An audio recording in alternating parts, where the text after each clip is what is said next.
Salut à tous. Bienvenue sur la chaîne. Cyrus, un voleur international de renom, dirige une équipe de braqueurs composée de Danton, la pilote Camilla, la hackeuse Misson, le crocheteur Magnus et l'ingénieur Luc. Il réalise simultanément 2 cambriolages, le vol d'une œuvre de Van Gogh à Londres et l'enlèvement simulé du célèbre artiste NFT N8 à Venise.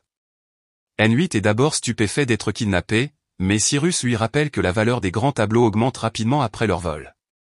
Il prétend que son gang a pris le Van Gogh et l'a vendu au marché noir pour 20 millions de dollars afin d'acheter des NFT de N8. Le NFT de N8 a grimpé en flèche à 89 millions de dollars après son enlèvement. N8 choisit de coopérer après s'être vu garantir une partie des gains. Cependant, l'agent d'Interpol Abby Gladwell, une ancienne flamme de Cyrus, découvre des preuves reliant Danton, Luc et Magnus au braquage. Plutôt que de porter des accusations contre l'équipe, le supérieur d'Abby, le commandant Huxley, profite de leur situation juridique pour les forcer à participer à la capture du milliardaire Lars Jorgenson. Ce dernier prévoit de s'enrichir en collaborant avec le groupe de hackers Léviathan pour provoquer une inondation massive en Europe, ce qui lui permettrait d'engranger des milliards de dollars grâce à la manipulation boursière.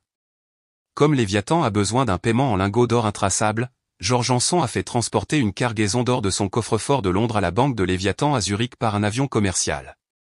Dans le cadre de l'accord, Cyrus insiste pour qu'Abby rejoigne l'équipe afin de couvrir Interpol.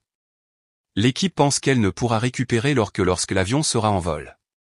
Pour y parvenir, il loue un jet privé que Camilla pilotera juste en dessous de l'avion de ligne, permettant à Misson de permuter les signaux radars, faisant croire que l'avion est toujours sur la bonne trajectoire alors que l'équipe le détourne vers un aérodrome privé.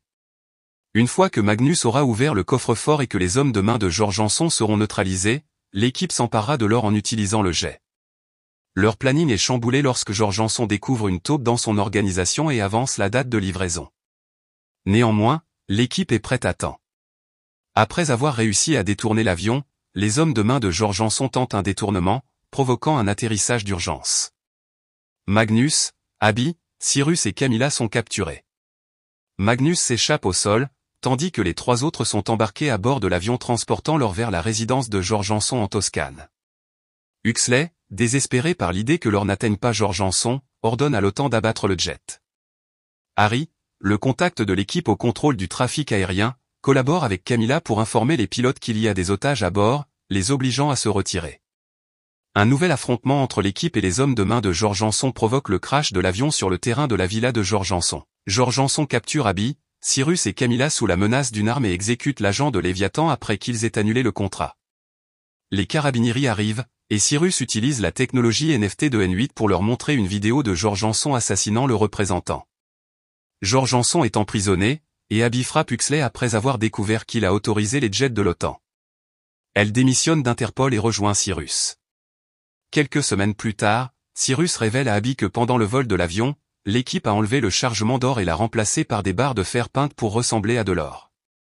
Le gang récupère son butin d'or et célèbre sa victoire, tandis que Cyrus et Abby ravivent leur histoire d'amour.